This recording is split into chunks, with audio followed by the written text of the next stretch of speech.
अच्छा, एक छोटी सी गुजारिश करनी थी, अगर ताकतवर लोग इसे शान में गुस्ताखी ना समझें। इज़्ज़त माब आसिफ जरदारी साहब, इज़्ज़त माब शहबाज शरीफ साहब और बहुत से दीगर ताकतवर लोगों ने, जिनका नाम लेना ज़रा मुश्किल होता है, उन सब ने एक बच्चे की नमाज जनाजा में शिरकत की। अल्लाह उस बच्चे के दर्जात बुलंद करे। उस बच्चे ने शहीद होकर पूरी कौम का सर फ़ख्र से बुलंद कर दिया।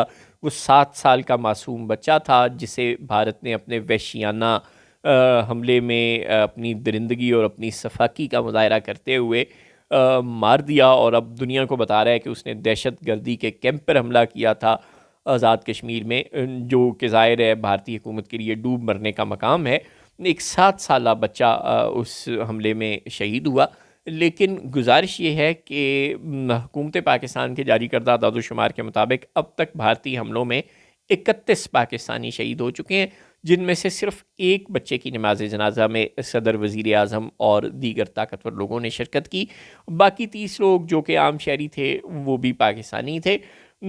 उनको भी कोई लिफ्ट करा दें, आपकी बड़ी मेहरबानी होगी। उनमें से भी किसी की नमाज जनाजा में शिरकत कर लेते तो आपकी बहुत मेहरबानी होती। चलें, अब उनके जनाजे तो हो गए हैं, अब किसी की कुलखानी में ही शिरकत कर लें, आपकी बड़ी मेहरबानी होगी। चलें, अब शायद उनके कुल भी हो चुके हों, या आपने शायद वहाँ पहुँचना आपके लिए ज़रा मुश्किल हो, तो उसके बाद ही किसी के घर फातिहा कहने चले जाइएगा, बहुत एहसान होगा। अगर आपके पास वक्त ना हो, क्योंकि आप सदर ममलिकत हैं, वज़ीर आज़म हैं, और जो दीगर लोग हैं जिनका नाम लेना मुश्किल है वो भी बहुत ताकतवर हैं, तो चलें अपने किसी मोहसिन नकवी को ही भेज दें। जो बच्चा फारिग फिरता है, गली गली आवारागर्दी करता फिरता है, फैसल वाडा, उसको भेज दें। एक और लड़का जो जिसे आप कोई ओहदा नहीं दे रहे, वो भी बेचारा फारिग फिर रहा है, बिलावल भुट्टो, उसको भेज दें। या किसी बिल्कुल फारिग आदमी जिसको आपने काम पर तो लगाया हुआ है, लेकिन अगर वो आप उसे कोई काम ना देते तो अच्छा था, भले वो बच्चा बिगड़ जाता, खैर थी, लेकिन आप उसे काम ना देते अता तार, तो उसको भेज दें किसी जगह पर। बड़ी मेहरबानी होगी आपकी।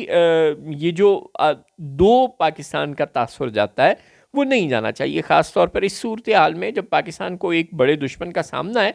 पूरी कौम में इत्तेहाद नज़र आने का यही तरीका नहीं होता कि आप कौमी असम्बली का इजलास बुलाकर और वहाँ बैरिस्टर गौर से तकरीर करवा कर कह दें कि हम सब एक हैं, हम अपनी फ़ौज के पीछे खड़े हैं। सिर्फ PTI की से ही अतात कबूल करवा कर अपने हना को तस्कीन देकर खुश ना हो जाया करें। इससे आगे भी सोचा करें, पाकिस्तान के अवाम के साथ भी आप खड़े हुआ करें और उनको भी बताया करें कि आप ताकतवर ज़रूर हैं, आपके पास ओहदे ज़रूर हैं, लेकिन इन ओहदों और इन ताकत का मतलब हासिल होने का मतलब ये नहीं कि पाकिस्तानी अवाम का खून आपकी नज़र में सस्ता है। जनाब आसिफ जरदारी साहब, आपके पास अगर वक्त नहीं है, या आपकी शान के ख़िलाफ़ है क्योंकि आप सदर ममलिकत बन गए हैं, तो अपने लड़के को भेज दें। ये जो बाकी 30 लोग शहीद हुए हैं उनमें से कोई 2-4 के घरों में ही भेज दें, आपकी बड़ी मेहरबानी होगी। ये अहमदपुर शर्किया में भी इंसान ही बसते हैं, वहाँ जानवर नहीं बसते। बहावलपुर में भी इंसान ही बसते हैं, वहाँ जानवर नहीं बसते। गरीब का खून सस्ता नहीं होता, आपकी बड़ी मेहरबानी। मुरीद के में भी इंसान ही मरे हैं, जानवर नहीं मरे। और आज़ाद कश्मीर में जो दीगर शहरी शहीद हुए हैं वो भी इंसान ही थे।